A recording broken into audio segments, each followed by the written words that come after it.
Hello, everyone. Hi. Welcome to the ANZ TV SIGIST, a special edition with an international speaker. We have Clive Bates from the UK joining us, an internationally renowned TMMI specialist and testing specialist who's been in the profession for over 30 years now. So he's got a wealth of knowledge and a lot of pearls of wisdom for us to take on board and for you to take into your engagements and professional career on the whole. So what I'm going to do is, if you've got any questions throughout the presentation, please put them down into the comments and we will allocate some time towards the end of the session to answer any of those questions. This is being recorded, so you'd be able to watch this back on all of the different platforms, LinkedIn, YouTube, etc., and the ANZ TV website. So what we might do is just take a look at the agenda, and what we're going to do is we are going to talk a little bit about the ANZ TV, and then we're going to hand over to Clive to take us through his presentation on the introduction and justification of TMMI. So a little bit about the ANZ TV. We are the official International Software Testing Qualification Board member board for Australia and New Zealand. We are a not-for-profit organisation, and our ultimate goal is to support, improve, and really progress testing as a profession within Australia and New Zealand and the surrounding regions. So we're looking at promoting testing as a profession and looking at ways we can encourage more testers into the profession through gaining qualifications. So the actual ANZTV board looks like this. Our chair is David Heyman, who's been in the industry for over 40 years. He works out of Auckland nowadays, originally from the UK. And Ronak Panchal is the vice chair as well. You can see the other board members there. So really what we offer is we offer events such as this, the SIGIST Special Interest Group in Software Testing, and industry learning opportunities. We offer ISTQB partner programs to get your organizations accredited as a testing capability.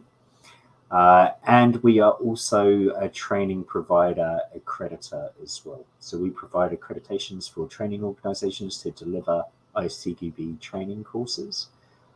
And we support the certification of syllabi. So we review syllabi that goes into the exams that you will all take in your industries. So just moving on quickly. So ISQI is our certifying exam partner in the region. And some of the exams that you can take include the upgraded CTFL 4.0 exam, which is an upgrade to the core foundation testers qualification. And also you can see there the actual TMMI, the Test Maturity Model Integration. You can be an assessor, and there's other qualifications in that bracket as well that I'm sure Clive will touch on a little bit later. You can see the qualification path through ISTQB, which is one of the only recognised international testing qualification boards in the world, all the way through from foundation level through advanced and to expert level. And there's also a specialist track which includes things like performance testing, game testing, AI testing, and that's added to every year with new qualifications. Our accredited training providers in the region are here, and this is where we operate. We aim for about 10 to 15 SIGISTs each year. We've already held quite a few this year through the ANZ TV, and all of our presentations can be found on the ANZ TV website. So what I might do, without further ado, is introduce Clive, bring Clive in, and Clive, I will hand over to you to carry on with the presentation. Thank you very much. Great, thank you very much, Stuart, and good evening to everyone out in Australia, New Zealand. Greetings from the UK. 6 a.m. in the morning here, so I've got a good mug of coffee in front of me here to keep me going. So I'm going to take you through a little background to TMI, just a brief introduction to it all, because I'm not sure what your knowledge and experience is of TMMI. Then I'll take you through the report from the latest survey that we've got. And then we'll have a look at what TMMI can mean for you as individuals. And then finally, I'll introduce you to the something called the Lightning Scan tool, which you can use in your organizations to get a rough idea where you stand against the TMI framework. I'm happy to take questions at the end. I welcome questions, and you can always contact me afterwards, and I'll give you my email at the end. So just a brief bit about myself. As Stuart said, I've got quite a few years behind me in software testing, and covering various jobs and organizations in that time.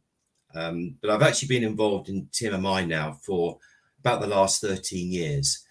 And I'm a lead assessor, what's called a test process improver, which I'll explain later on, TMMI trainer, and I conduct the TMMI assessments and training globally. And so I've got a lot of experience on working in different countries and organizations on TMMI. I'm also part of the management executive of the TMMI Foundation and been looking after the accreditation side of things for the past 6 years. I've got a colleague, Johannes, who's based actually in Singapore, who specifically looks after the assessor accreditations, but myself, I look after the organizational accreditations. I've also been involved in the ISTQB and originally the old ISEB, if any of you remember that. And I've been involved in that for about the last 25 years. And I just decided earlier this year that it was probably time for some younger blood to get involved in the UK ITB. So I've been heavily involved in the qualification schemes in all that time, both in teaching them and planning them as well. So on to TMMI. So whenever I talk about anything, I always like to look at, where does it come from, the definitions, just to help set the scene really. So if we look at the start of TMI, we start with a definition of testing. And this has actually come from the ICQB Standard Glossary of Terms. And it talks about the process consisting of all life cycle activities, both static and dynamic, concerned with the planning, preparation, and evaluation of a component or system and related work products to determine they satisfy specified requirements, demonstrate their fit for purpose, and to detect defects. So that really is quite a good definition. It's quite a simple definition, but it's encompassing everything from the planning all the way through, and also showing the applications of fit for purpose as well as finding the defects. So when TMMI was developed, it needed a framework to basically cover all of those activities. And so we have the framework, which is the current version is version 1.3. And these are all the documentation are free to download from the TMMI Foundation website, which is tmmi.org. The framework is very detailed and it stretches to over 220 pages. And it's got a lot of information in there about the different processes. The model itself was first published back in 2010, and it's now available in Chinese, French, Portuguese, and Spanish. And I know that there are other translations being looked at as well. It is a totally independent model, and it's free to download, as I say, from the website, along with all of the supporting guidelines. So there's a lot of information that you can download for free to look at. It's also aligned to the key testing standards, which I've listed there for you.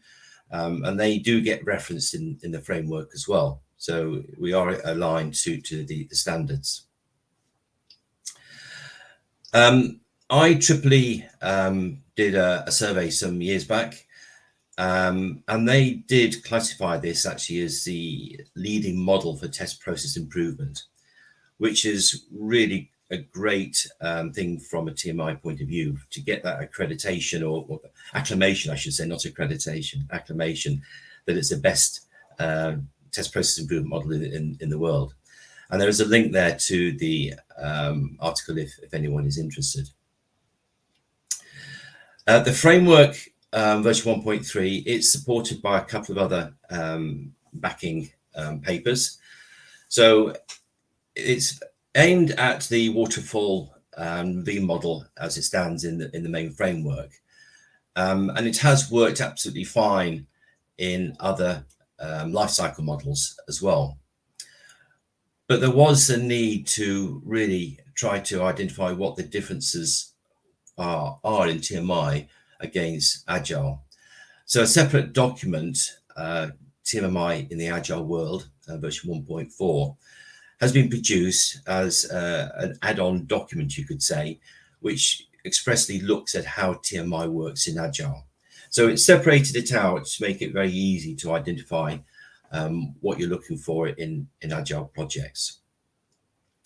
There's also a paper produced, which you can download, which talks about how TMI fits in the DevOps as well. The foundation is currently working on another document similar to the Agile World document, but looking at TMI with AI. So there is a working group in place at the moment, and they're looking at what it means from a TMI and an AI point of view. And there will be a paper published on that in due course. There's also a lot of work underway with the relationship of TMI to CMMI version 2. Because one of the sources of TMI is the CMMI framework, the Capability Maturity Model Integrated. And if you know CMMI and you know the structure of CMMI, you'll recognize it's also in TMI. So with the changes that are happening in CMMI, the restructuring of that, there's work underway just to look and see whether we need to amend the TMMI framework as well. And there are other initiatives being worked on in the foundation. So we're not just sitting still. We are moving forward and looking at additional activities.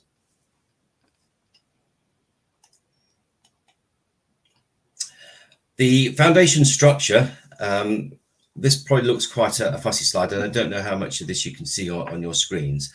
I would say that the presentation will be available after this session. So if you're wanting to access it, then you can get in touch with the ANZTB to download it.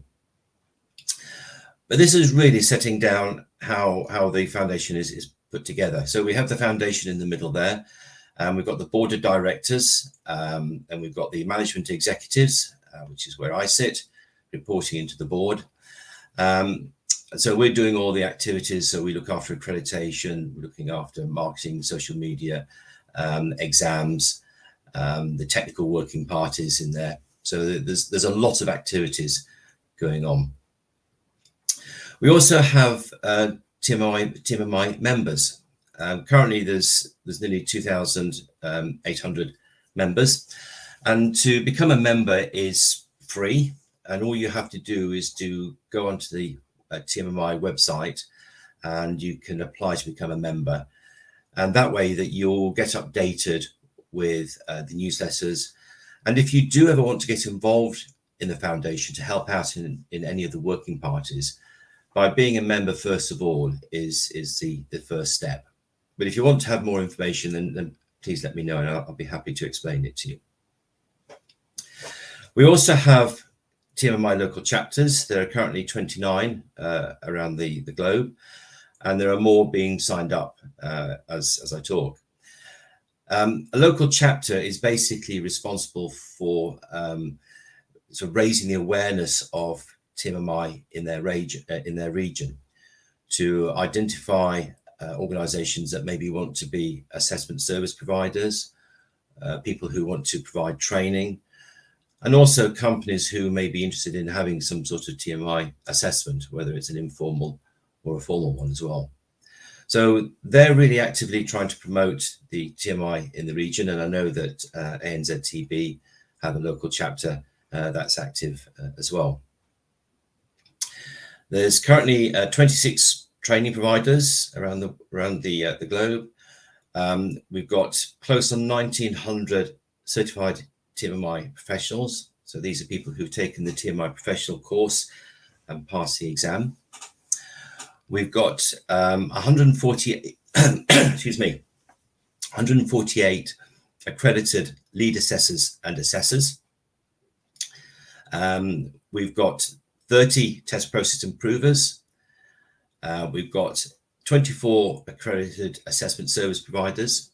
That are organisations like Planet that can do the assessments for you, whether informal and formal. And there's 312 certified organisations. Now, these numbers are constantly changing, and if you look at the TMMI website, you'll always see the latest numbers on there, because there's like a rolling tally of numbers going through. And there's a lot of information on the website, so you can see the list of who the training providers are, test process improvers, the assessors, the assessment service providers, etc., and also the certified organisations. That's all freely available on the website. The framework itself, if you have a look at TMI, this is what it looks like. You've got the 5 levels. And I'd just like to highlight the fact that TMI can apply to any life cycle and any organisation doing testing. So no matter what the life cycle is, no matter what the organisation is, if you're doing testing, then TMI can apply to you. The way that we use the framework is to interpret how it's used against the organisation, the type of organisation it is, and also the life cycle in use. That's a very, very high level statement, and if you want to know more about how that works, I'm happy to talk to you about it. We've got the 5 levels, and up to level 3 is basically all of the activities of the testing that you do on a day-to-day basis. And then from level 4 and 5 upwards, you've got really the management support that sits on top of good testing. And one of the things I would just say as well about TMI as well is that whilst we use testing really to QA the development activities, TMMI is the way that you can QA your testing activities. Otherwise, how do you know how well your testing is being performed and the activities that you're doing? So that's really where TMI comes in to give that extra level of credibility from an independent assessment that you're doing good and appropriate testing for your organisation. So that's the introduction, but looking at the survey now, some of the results of this survey. So really, the TMI wanted to understand, or better understand, how TMI is being used and the benefits that it's being that are being delivered to organisations. So the TMI Foundation undertook 2 surveys, which you can download from the website, and I'm just going to give you the highlights of the second one. The first one was actually covering the years 2020 and 2021. This one covers from 21 to 22. And it's basically all the organizations that had a formal assessment were approached to join the survey. I say the formal assessments because we can't include the informal ones because they've not really been assessed to get the benefits that TMI would give. So the objective is to gain a more detailed understanding of the people of the organizations using TMI, benefits that organizations are enjoying, why they've adopted TMI, any problems and challenges when applying TMI, and a host of other sort of areas covered.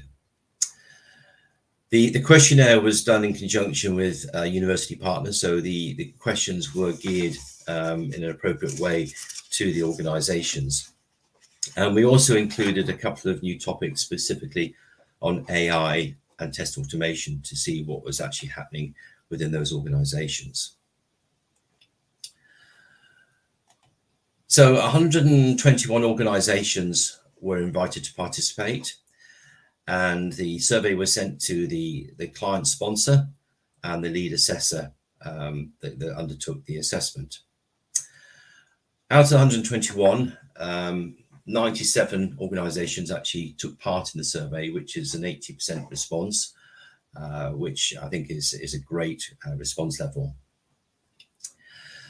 Also, because the level of people that filled out the survey, so you're talking about the sponsors and the lead assessors, so these are knowledgeable people from the organizations about what benefits they've enjoyed, and also from the assessment side itself. That gives the foundation a high level of confidence on the information provided, that it is good information.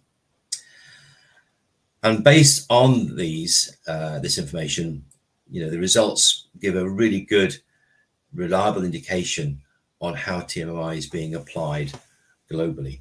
So we have great confidence in the information provided, and that it is representative of what is actually happening.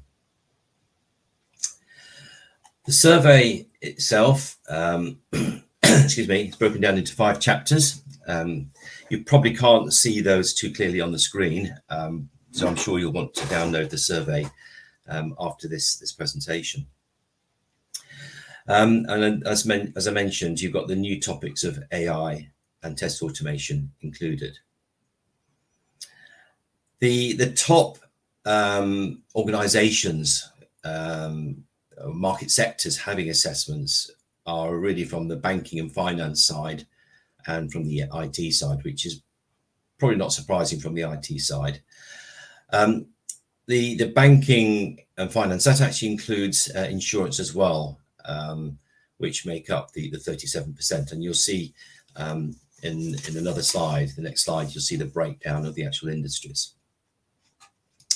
Interesting enough, 65% of the organizations are also using CMMI because they work together well. It's not a requirement to have CMMI as part of TMI, but organizations can do that because CMI is looking at a wider software engineering scope of work, and they are compatible. Also, 82% of the organizations are using ISTQB to train their staff in testing. So that brings conformity and continuity of terminology and processes and procedures as well. The industries involved, shown on this slide, and you can see that IT software delivery is the top one. And then if you look at banking at 33% and the insurance 4%, that's where we come up with the 37%. So you can see that those two industries are by far the largest take up of TMI, but it's not exclusive to them. And it is interesting showing the breadth of industries involved in there as well. Let's say these are the ones which are formal assessments. There are informal assessments being done globally as well, but they won't get represented in here. So, for example, I've been involved in pharmaceutical and aviation on an informal basis, but they're not getting a mention on here because they are informal assessments. But nevertheless, there is a good spread of different industries in there. And the main thing, as I say, it doesn't matter what industry it is, and as long as they're doing the testing. And also, as a lead assessor, I don't need to know about those industries. I don't know much about the pharmaceutical, for example, or aviation areas, but I don't need to. I just need to know and understand what testing is, because that's what they're applying. I do get to learn about those industries as I'm doing this assessments, which is great. But what I'm trying to get over is the fact that it's not a prerequisite to have an informal or a formal assessment. Looking at the locations of assessments, again, these are the formal ones, and you can see there is a good spread around the globe, with the Asian market taking the largest share of assessments. So in particular, China are doing an awful lot of assessments out there. All the organizations that are certified, as I say, are listed on the foundation website, and you're welcome to go and have a look at the names and the industries that have been certified. But you can see also that, you know, we're getting some organizations from the likes of Brazil, Mexico, Peru, Vietnam, and other countries as well, all taking part. Australia is a little bit light in there at the moment, and so hopefully, you know, from a TMI Foundation point of view, we can see that increasing, because there's lots of organizations that would benefit from assessments. And there are some happening in the States as well. There's a local chapter out there, and there are assessments actually being undertaken, but again, mostly on the informal basis at the moment.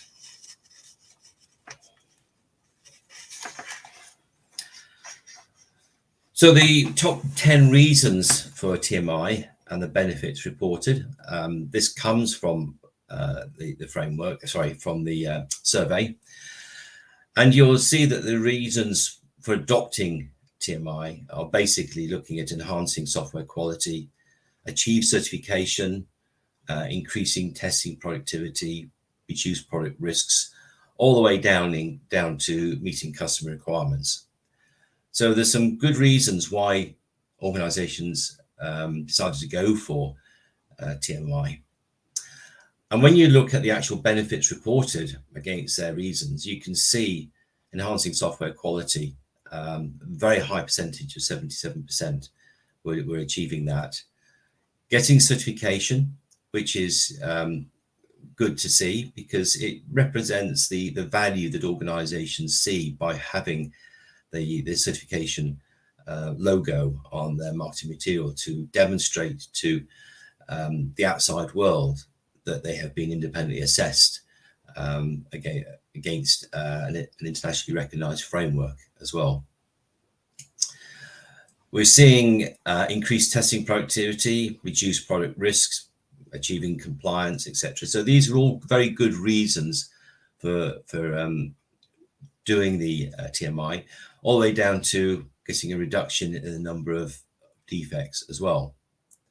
Now, there's nothing in there about cost, but you can deduct from there that, you know, by enhancing software quality, increasing testing productivity, reducing risk, reducing defects as well, even that will have a good impact on the costs of delivering the software as well.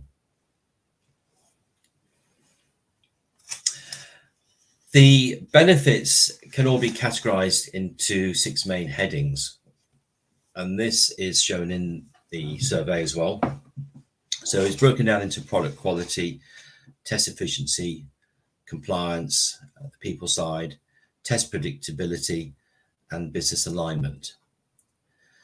And we can see that really with test efficiency and compliance, high levels there, we're increasing the test productivity, and compliance is where we're following the processes that we're in there. So those are very high benefits.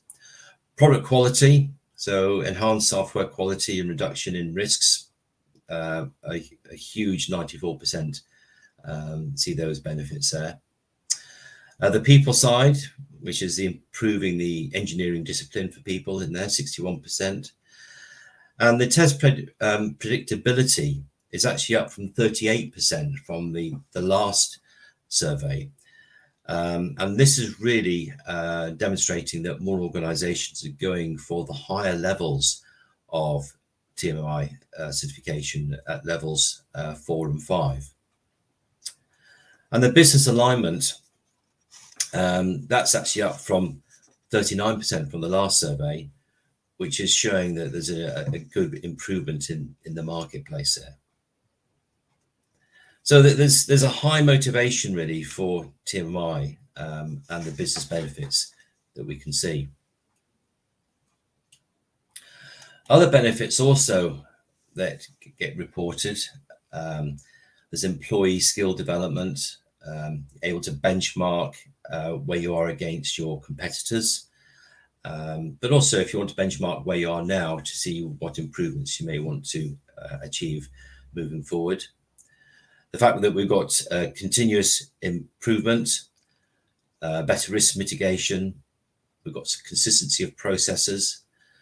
One of the things we look at level 3 and above is that the processes that we have in an organization are being applied in a consistent way across the organization.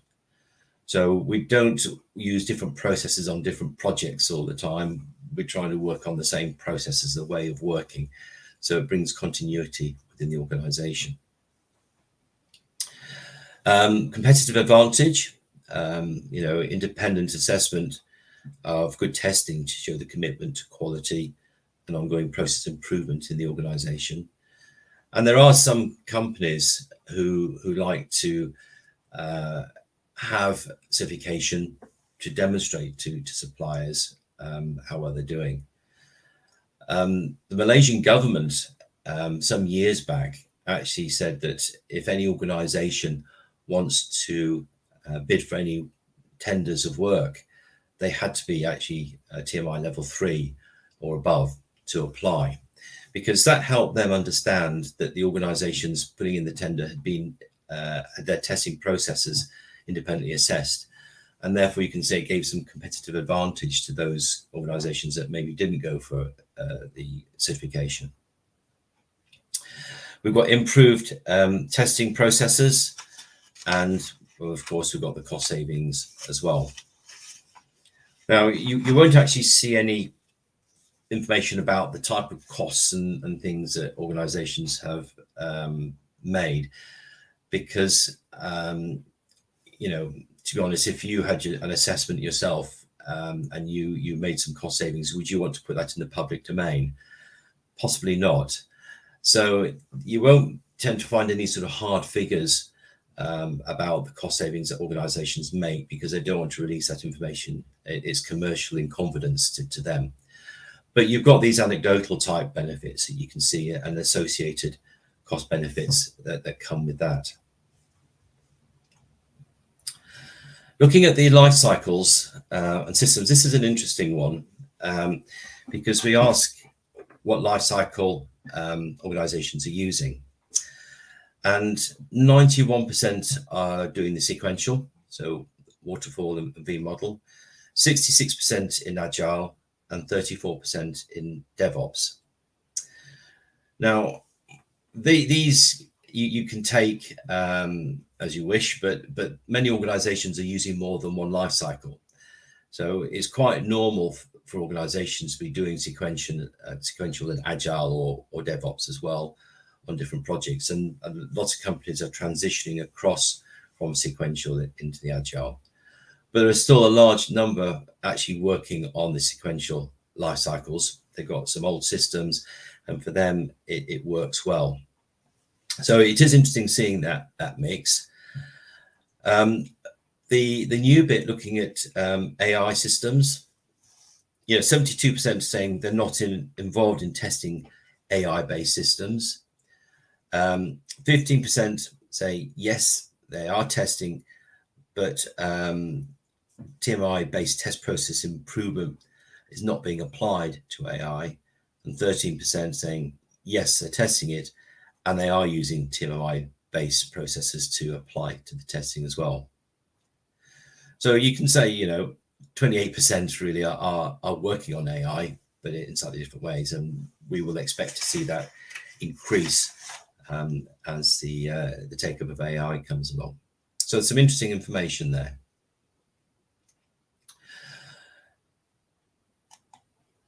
So another sort of key result of the survey is about the challenges faced. So this is quite an interesting one to see the challenges that organization experience when doing test process improvement activities.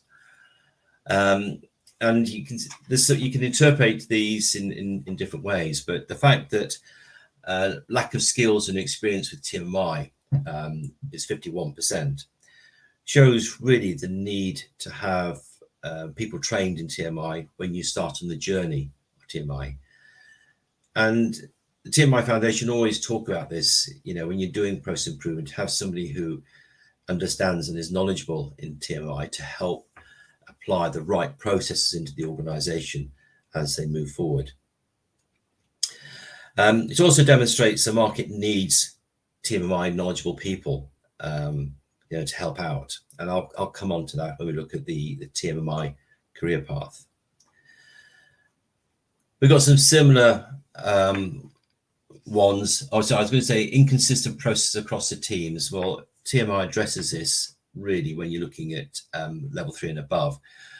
But some organizations, when they're starting this journey, they have got different processes, maybe for different projects. And what they've got to try to do is align them into a common way of working for, say test planning, or doing the metrics, or the test environment, or doing reviews. And it's just coming up with a standard approach that can be applied in the organization. Other ones we've got are resistance to change, culture, insufficient training and education, maturity of the development organization, too few resources. They're all around the same sort of percentage marks, really. So these are interesting things to recognize that organizations struggle with when they went through the test process improvement. And really, by looking at these, we can make sure that we address those early on to make sure that they are covered off as the journey starts. One other final key metric coming out of the survey is what advice would they offer to others planning to do TMI. And unsurprisingly, 89% say ensure senior management are involved.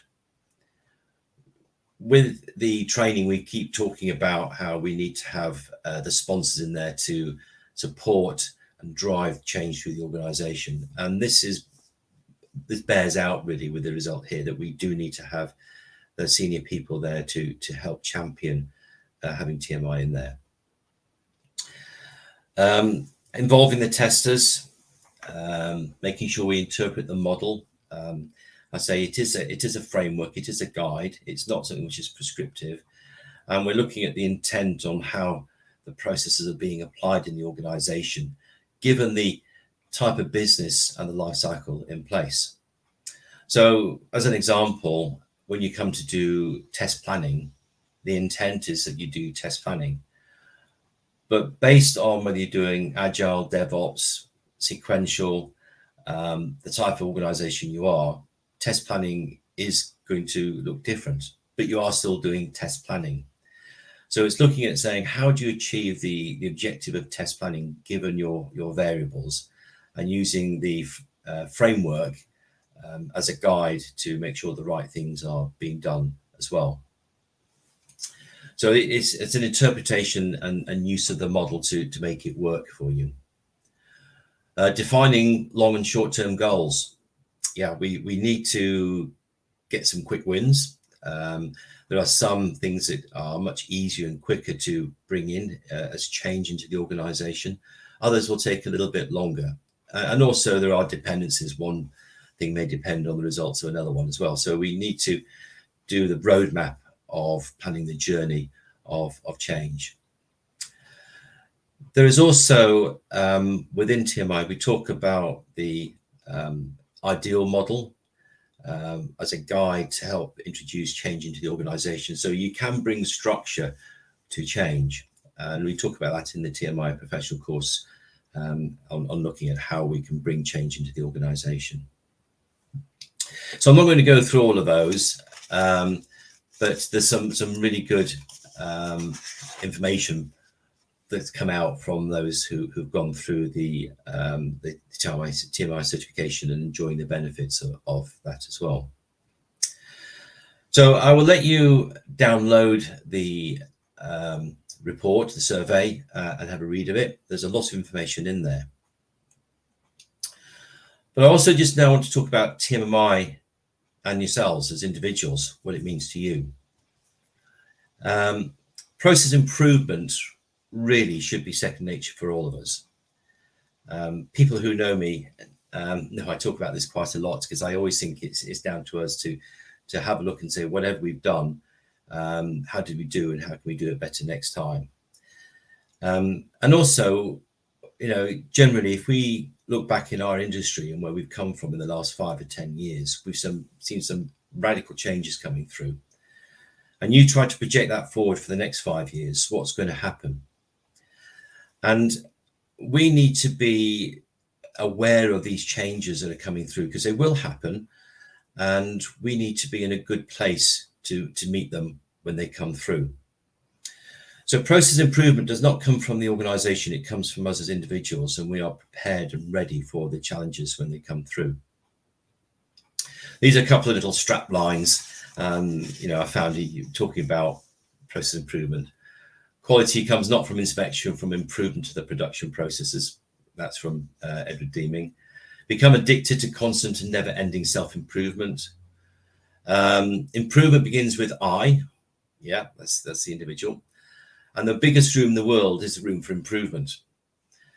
And the top right there, you know, challenge when told. We've always done it this way.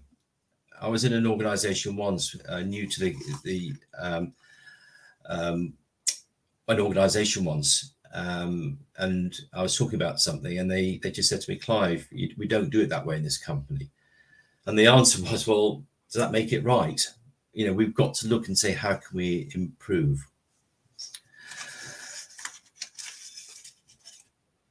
So looking at the career path in TMI for individuals,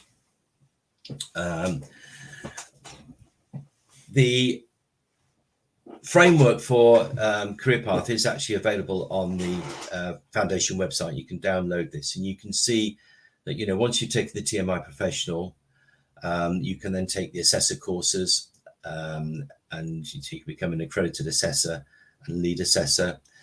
And once you've got a qualification in there, and you've got at least 2 ICQB foundation certificates, ICQB certificates beyond the foundation, you can then also apply to become a test process improver. All this information about these is laid out within the actual framework itself. You can look at the requirements, but the thing is that, you know, having a test process improver, it just helps demonstrate that you have got knowledge of testing, of TMI, and you're in a good place to help organizations develop improvements as they go forward. The certificate itself, we call it the Super Certificate for TMI consultants. And the nice thing is that no additional exams are needed here. It's a lifetime certificate. You have knowledge and skills in the areas of TMI and test process improvement, testing and assessments. And once you become a TMI test process improver, you get a logo that you can put on your signature line, and you're also listed on the register on the foundation website. So it adds a great kudos to individuals to show that you've got the knowledge and experience to help organizations.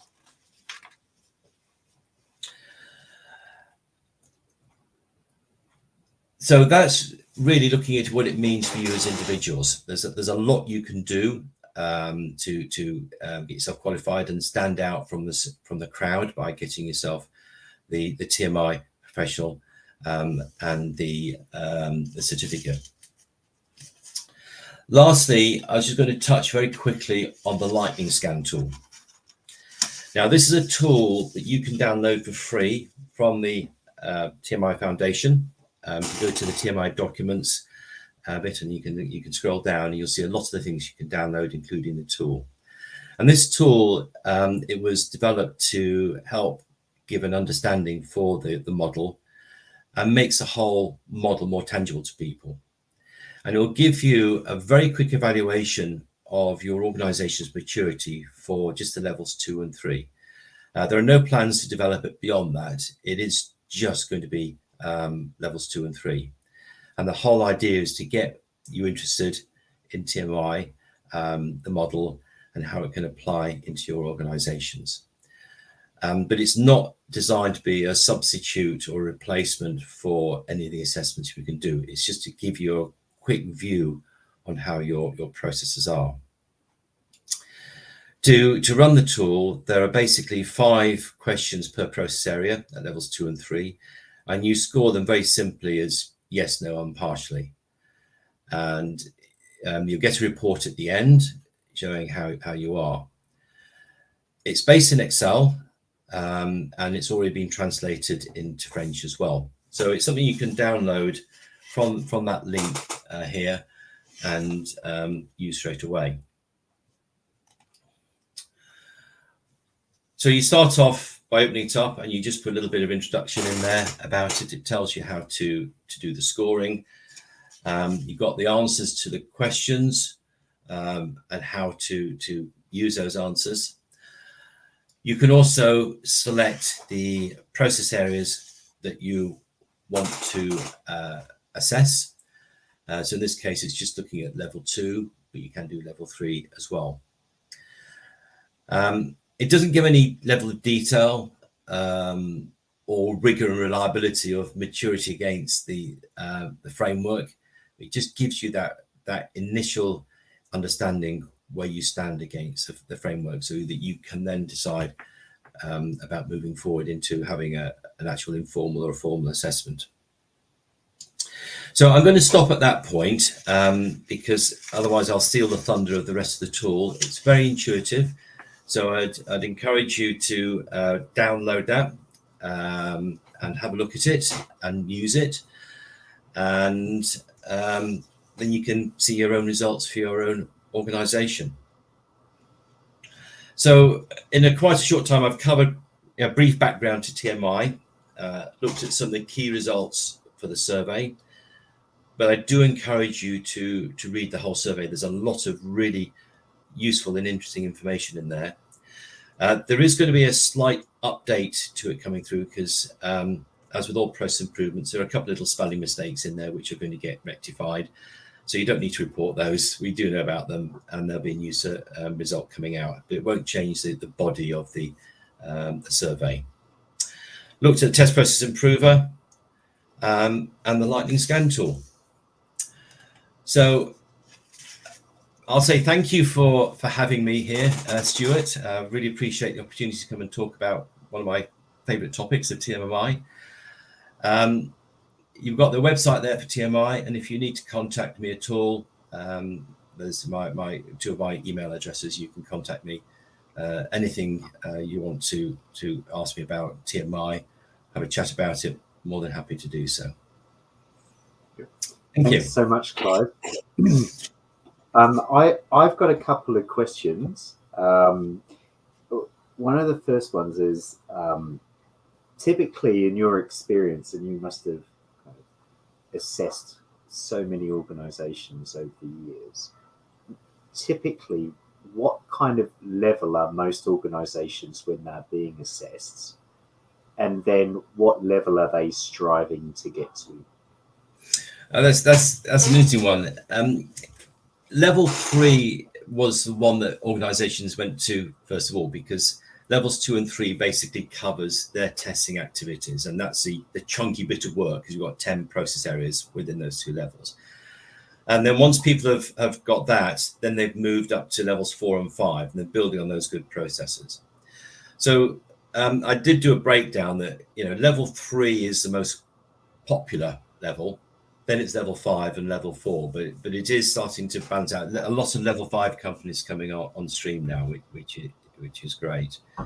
That's real dedication, isn't it, to get to a level 5? I mean, there must be. It is. As you go through the levels, like the investment in each level must obviously goes higher and higher. So there's a real focus there in those organisations. That's right.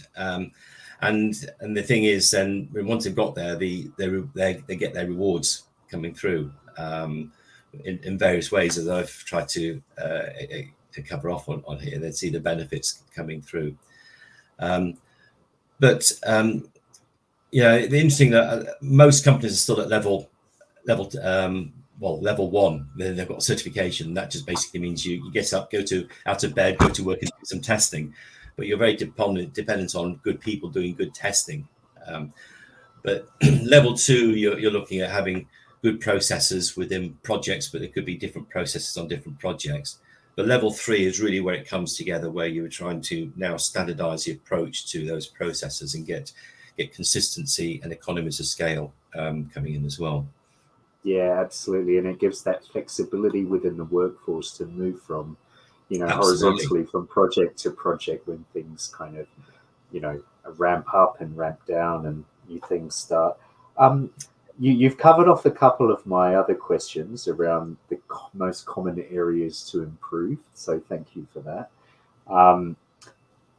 With the key thing being getting senior leadership buy-in as the top result there, which is super important. And I think that's one of the things the ANZTB is looking to promote, and I certainly am myself and the organisations I work with, because I think testing often is very undervalued in a lot of organisations for the value it actually brings, the protection it can give organisations from financial and reputational damage in the market. And we've even seen here in Australia recently when there was a firewall hardware failure at Optus, and the entire Optus telecommunications network in Australia went down for around 24 hours, costing like billions of revenue.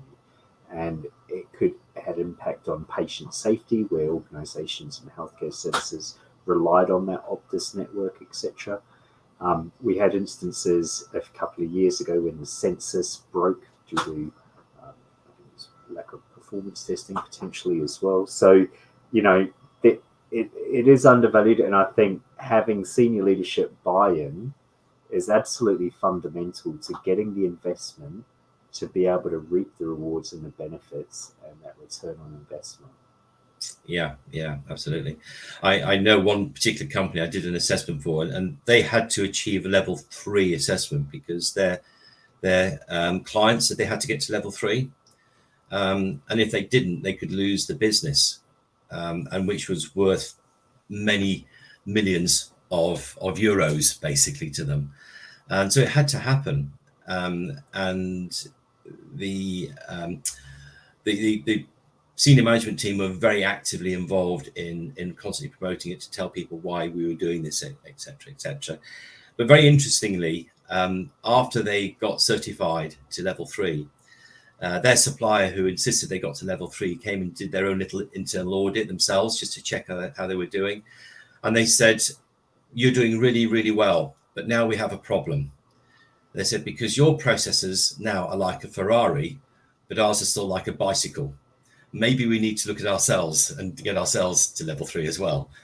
I think, to me, that was a great little sort of testimony to it's like pulling everyone up with you. That's it. Because you're only as good as your weakest link, right? In the whole process. Right? In terms of, in your experience, like a little war story maybe, what's the biggest single improvement you've seen in an organization that you've assessed? And also, you'll do an initial assessment on an organization, and then you'd say, yes, you are a certain level, do you then come back, is it like 6 months later, 12 months later, and do another assessment to see how they've improved? Or how does that actually work? Yeah, so certification lasts for 3 years once you got it, and then you have to recertify. And what I say to companies, it's really well worth having like a health check on the anniversary of the certification, because things change in a company. You know, you get new staff coming on board, etc., etc. So you just got to keep everybody up to date, and that works well just to check that things are happening.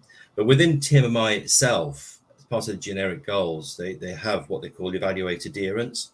So internally, they need to have a process in place where they can check to make sure that the processes are being applied in their organization. So it's like a self audit is too strong a word, but they're just checking to make sure things are being applied. So that's built within the assessment within TMMI. So they're self-checking, but then I say externally, if we go in every 12 months just to check they're doing all right, that helps. In terms of the biggest single improvement, that's an interesting one because I see so many various improvements coming through. But I think the one that sticks in my mind is when people say that testing can sometimes be like playing a game of chess. You're not sure where the moves are going to be coming from next, etc., etc. But now they can plan. They know what they're doing. They've got structure to their life. They know what's coming around the corner. And you mentioned it as well, Stuart, the fact that you can go across different projects and you'll basically have the same processes in place. So you can move projects, which improves people's visibility to other types of work and experiences as well. So it brings consistency and continuity to people, and they understand what they've got to do. So it's that one, and people just tend to work in a much more productive way as well. And more job satisfaction, happier team, right? The morale's up because everyone knows what they're doing. There's no, there's also this point where in many organizations, when it comes to crunch and testing is always compressed, it's always at the end of a long, hard road to go live. You know, there are always going to be those heroes. But in my mind, if you're relying on heroes or heroines all the time to get you over the line with quality, then there's something fundamentally wrong with your approach. And also the expectations that come through kind of senior management as well. Because if people, and that can result in burnout and, extra long hours, weekend working. That's just poor planning, poor management, or expectation management with stakeholders in my mind. Yes. And I think, by implementing the kind of rigor of the different levels of TMMI, it can reduce that and get more. And one of your kind of points was around testing precision, right? And it's not just precision in the actual quality of the product that you're actually testing and the defects that you're raising and the efficiency of defect turnaround times and identification of root causes and all of those kind of things. But it's about precision in delivery schedules as well, because the better you are, the more precise you're going to hit what you've said. You've got to estimate, and I'm sure estimation is a big factor in what you assess as well. Right? It is, And when senior execs' jobs are on the line for a specific delivery, it can be sometimes like almost like an election, where there's just short-sightedness in policies to go, this is going to get me over the line for an election. This is going to get me through to go live, and I'll keep my job. So they kind of, might burn people out a little bit just to get that result so they can say to the board, we've made it, but there's been a few casualties along the way, right? So it's a bit of a long-term view, a real pragmatic way to go about it, in my mind. That's right, yeah. I would say also that, there are people who have received training for TMI in Australia and New Zealand. I have run courses for people, and that's really the nice thing about doing the live online courses. You get people from different places all at the same time. So I do run them specifically for the time zone for Australia and New Zealand. So if there's interest, then just let me know. Excellent. We really appreciate you joining us today, Clive. Thank you so much. I know it was a very early start for you, 6 a.m. in the UK today, an abrupt start for you. That's all right. So we really appreciate it. There's a couple of slides that I do want to share, and maybe you want to talk to those a little bit. You've kind of covered some of these off. It's about the TMMI certification. Yes. What's actually involved. I don't know if you want to touch on this a little bit. Sure, yeah.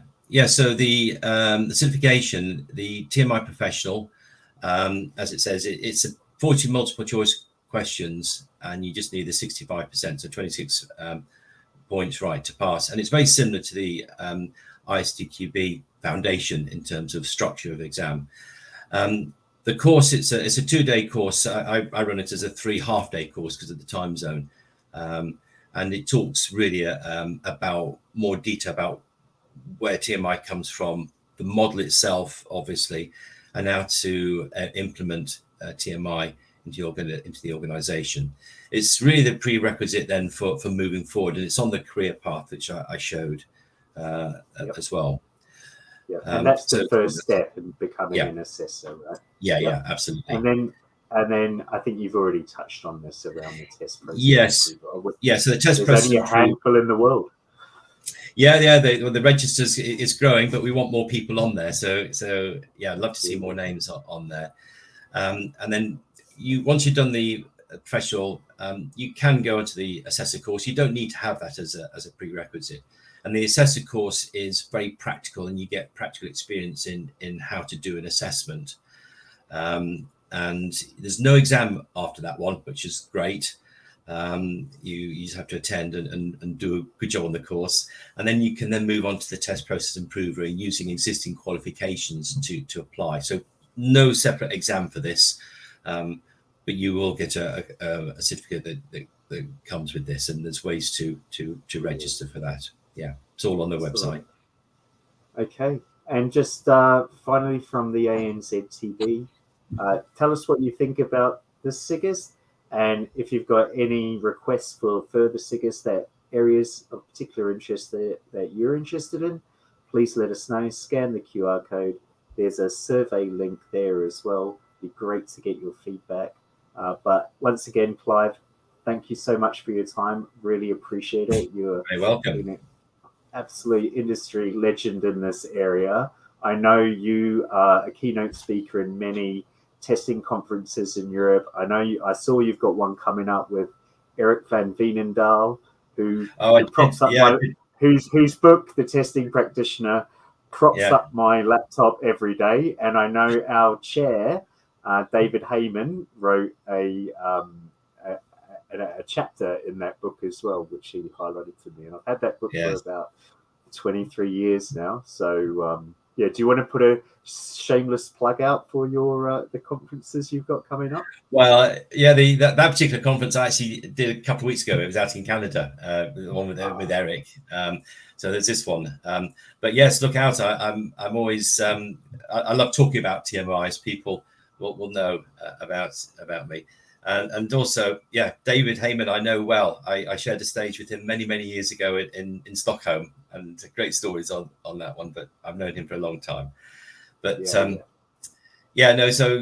any questions? I'm always happy to respond to emails. Find me on LinkedIn, link up with me, and happy to always answer any questions on TMI and help you through. That's one of the big things I like to help people. So excellent. Thank you so much. Thanks, Clive. Enjoy the rest of your day. All right, take care and have a good Christmas. You. Yeah, and yourselves. Thank you. Bye-bye. Thank you. Bye-bye.